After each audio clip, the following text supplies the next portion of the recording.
Meu irmão, minha irmã, iniciamos a nossa celebração cantando, né? O amor de Deus foi derramado em nossos corações. Devemos ter sempre em mente isso aí, que Deus nos ama, que Deus quer a nossa salvação. Foi por isso que Ele enviou o seu Filho, Jesus Cristo, para indicar o caminho da salvação. Nós cantamos no Salmo essa ternura de Deus, esse Salmo que fala então, né? Recordai, Senhor meu Deus, vossa ternura e a vossa compaixão que são eternas. E continua essa estrofe. De mim lembrai-vos, porque sois misericórdia e sois bondade sem limites, ó Senhor. É isso que nós proclamamos, devemos proclamar em nossa vida sempre. A ternura, a bondade, a misericórdia de Deus sobre a nossa vida. Nossa vida que é feita de tantas boas obras e ao mesmo tempo pode ter também as nossas fragilidades e os nossos pecados. E é por isso que Jesus veio a esse mundo. Deus enviou seu Filho ao mundo para quem nele crê tenha a vida eterna.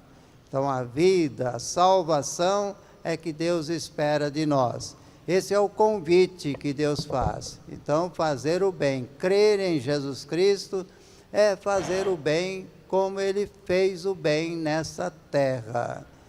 Daí também o estribilho do Salmo de hoje, né? Nós pedimos que sigamos esses caminhos. Mostrai-me ao Senhor vossos caminhos, vossa verdade me oriente e me conduza. Às vezes a gente pode ser aqui na primeira leitura, no dia de hoje, né, da profecia de Jonas, não aparece aqui já é o 3º capítulo. No começo, Jonas é convidado a realizar a missão, né, de pregar a conversão na cidade pagã de Nínive. Aí, inclusive, nós temos uma passagem da Sagrada Escritura, nesse livro, que é um livro, como é que eu vou dizer assim, didático. É um livro que não é uma história científica, mas é uma espécie de parábola.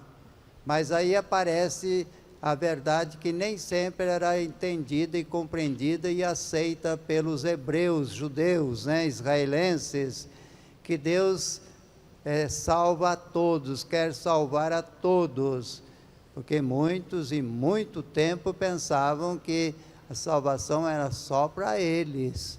O povo escolhido de Deus sou eu, né? Somos nós. Os demais é que se virem, né? Estão condenados porque são pagãos. É uma ideia que tem muito no Antigo Testamento, porque o Antigo Testamento não é a revelação plena, né?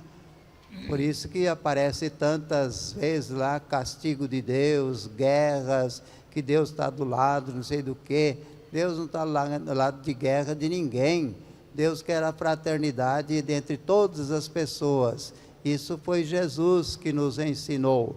Então o Antigo Testamento fala de certas coisas, e aqui o livro mostra para nós, o livro de Jonas, que a salvação de Deus é para todos os povos, inclusive os pagãos, essa cidade de Nínive, que demonstrou, então o seguinte, né, eles não quis realizar a missão, fugiu num barco, e aí vem essa história, né, esse relato de que ele foi jogado no mar, foi engolido por uma baleia, etc, etc.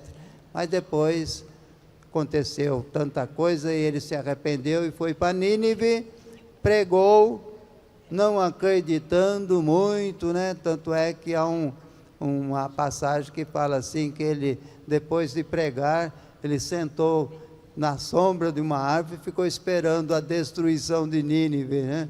E foi o contrário. Deus age no meio de nós, Deus age no meio de nós, no meio das pessoas, naquilo que o nosso provérbio fala, até por linhas tortas Deus coloca as coisas no lugar, né? Bom, isso sobre o livro do Jonas aqui. E o Evangelho, mais uma vez, chamando os discípulos, igual domingo passado. Domingo passado era na versão de João. E veja, não sei se vocês percebem, para dizer para nós, inclusive, que eu repito essa ideia, que nós não podemos ler o Evangelho simplesmente como história. Aconteceu desse jeitinho. Não. Os evangelistas apresentam a mensagem de Deus. A mensagem de Deus nesses chamados é que Deus nos chama a todos. Agora, em que lugar que foi, como que foi, nós costumamos dizer de acordo aqui, como se fosse esse ambiente. Mas um evangelista diz de um jeito, outro evangelista diz de outro. Nós estamos acostumados a ouvir mais desse jeito de Marcos aqui, porque Mateus também fala assim, Lucas também fala assim. À beira do mar da Galileia, ele escolheu e convidou alguns discípulos para segui-lo. Mas se vocês lembram, domingo passado, João fala diferente. Fala do João Batista, que apresentou eis o Cordeiro de Deus, e depois alguns discípulos aceitaram, né? Foram até Jesus. Depois, então domingo passado, o André foi um desses discípulos que encontrou com Jesus e foi avisar o irmão Pedro, Simão, né? Vimos o Messias. Está lembrado domingo passado? Vimos o Messias. O que eu quero dizer com isso? Estou dizendo que está errado? Não é que está errado, pelo amor de Deus. Não estou dizendo que tem que ser desse jeito, daquele jeito. Nós todos, assim como os discípulos, somos chamados por Deus. Somos chamados. Se alguém fala assim, eu não ouvi nem voz nenhuma de Deus, ainda bem, viu? Eu também não ouvi voz nenhuma, né? Não ouvi voz nenhuma. Esse negócio de ouvir Deus falando claro, tudo bem. Isso é no sentimento de cada um, na cabeça de cada um. Se alguém escuta algum barulho, alguma coisa, aí, voz de Deus, isso é maneira de falar da Bíblia. No Antigo Testamento tem demais. Inclusive um autor questiona, será que Deus não fala mais para nós nos dias de hoje? Falava com Moisés, falava com Noé, falava com Abraão, e os dias de hoje? Coitadinho do Maurício aqui, nunca ouviu a voz de Deus? Ouvi. Toda vez que eu acredito no Evangelho e me converto e modifico a minha vida, eu estou ouvindo a voz de Deus, estou modificando a minha vida. E modificando minha vida para melhor.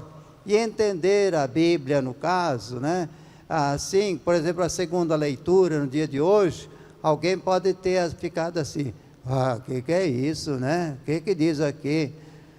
O tempo está abreviado, então, doravante, os que têm mulher, vivam como se não tivessem mulher. O que é isso, né? A gente se espanta muitas vezes porque pega ao pé da letra, mas tem que ver o sentido da coisa. O sentido aqui de Paulo, que escreve para os Coríntios, né? Ele está dizendo que antes de todas as coisas aqui desse mundo, nós devemos ter alguma coisa a mais, ou em primeiro lugar. Em primeiro lugar, o mandamento de Deus já diz, amar a Deus sobre todas as coisas.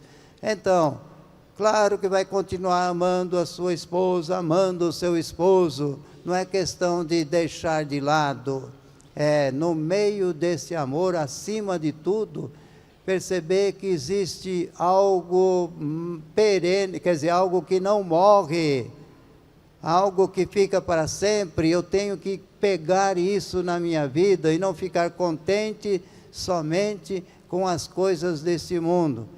Claro que ninguém vai ficar contente com o choro, mas o choro passa. Não vai ficar contente simplesmente com a alegria, que agora está resolvido tudo, né? Não, diz aqui, a alegria também passa, mas isso são passageiros. A nossa família também, nós passamos.